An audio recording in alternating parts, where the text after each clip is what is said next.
There you go. New music. The group are called Sport, and the tune is called The Look.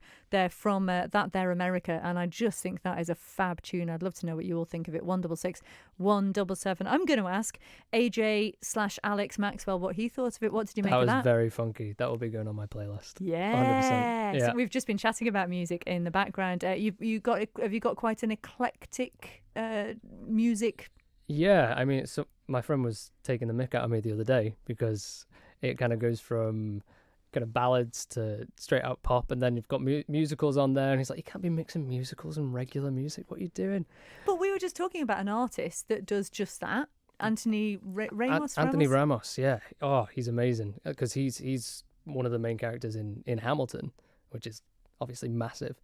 But he in 2019 brought out an album, and last year brought out a single, and even throughout the album, the style changes massively. He's kind of got those slow, kind of ballady songs, but then he's got ones that you could just dance all night to, and I love it. I can see why you relate to this person, because that is essentially your trajectory, isn't it? So far, yeah. Yeah, because so just for those that don't know you, which many do, of course, but just for those that don't know you, just tell us a bit about your background in music and performance. Oh God, so I mean, obviously I've done a lot of theatre on the island. That's kind of where it all started, and then kind of at university I was writing songs with my flatmates, and they were very good musicians, and you know, we do open mic nights and stuff. And I find it's therapeutic for a start. It's therapeutic and it's fun. It's good fun. So just kept writing, and it was my mum really who was like, you know, you should get these recorded. I was like, bah.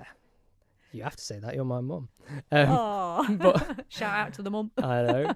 And so I got Do It So Well recorded, and now I've got this one recorded. It's all very exciting. More of that coming up. Yeah. But did you find it quite easy then to shift from the sort of musical stage sound into something more poppy?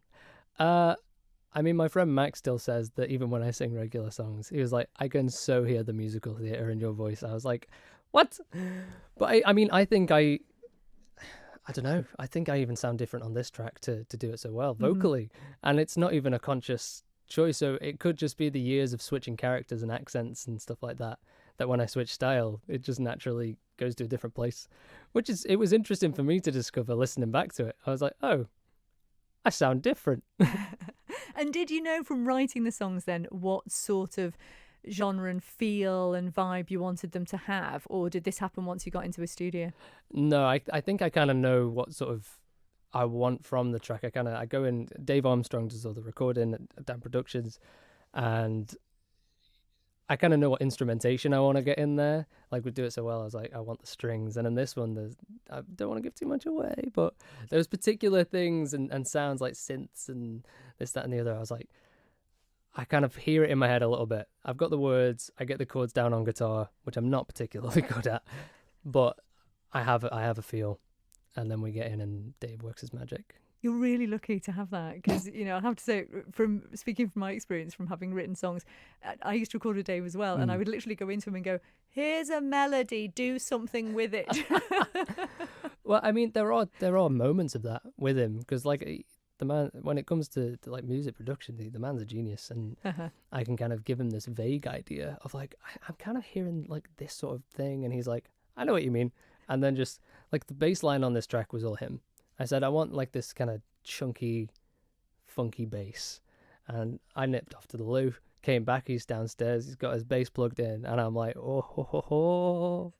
Even when that was just in, I was like, this is going to be good. This is it. Well, we've been talking about this track. This is because yesterday you released your second single. So do you know what? We will play it in a little bit, but I'm going to tease people. We're going to make them hold on for a little bit longer. Exactly. Oh, yeah. So we'll talk a bit more about sort of music in general, and also you're a creative bod in many ways, aren't you? Because you're a filmmaker, aren't you? So would you say the sort of film side of things ties up really well with the music side? Yeah, I mean, I was talking about this earlier.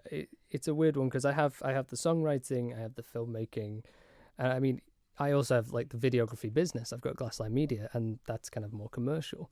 But I think with all of those three things, it all comes down to kind of telling stories. And even when you get into the commercial side of things, you're telling a story of a business or the people who started a business. and what they do and who they are, because that's what people connect to. And I think I also work, kind of COVID times, I work at a dental practice.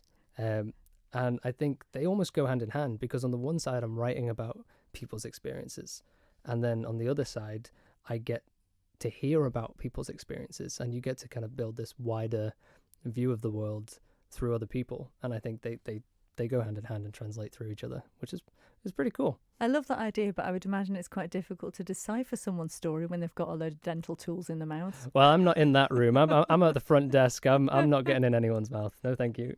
Leave that to the professionals. Yes. Well, do you know what we're going to do? We're actually going to hear your first single now. So this was your debut, Do It So Well. Can you tell us anything about it before we hear it? This is about my girlfriend, Hannah. It was just, I was kind of at that, it was a fairly new relationship, and it was just kind of recognizing that it's never anybody's job to make you happy, but it's the appreciation of the fact that they do anyway. And it just stemmed from there.